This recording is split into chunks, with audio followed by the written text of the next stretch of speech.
Mrs. Hill was born in New York City to not a super wealthy family. She moved to St. Paul, and when she met her future husband, she was working as a waitress.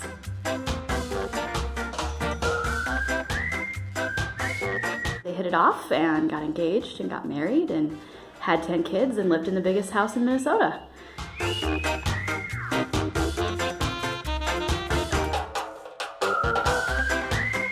Even then, she did do work in the kitchen for some of these big parties. She would make jams and jellies, some desserts. That's why today we make shortbread in the kitchen for a lot of our holiday events at the James J. Hill House.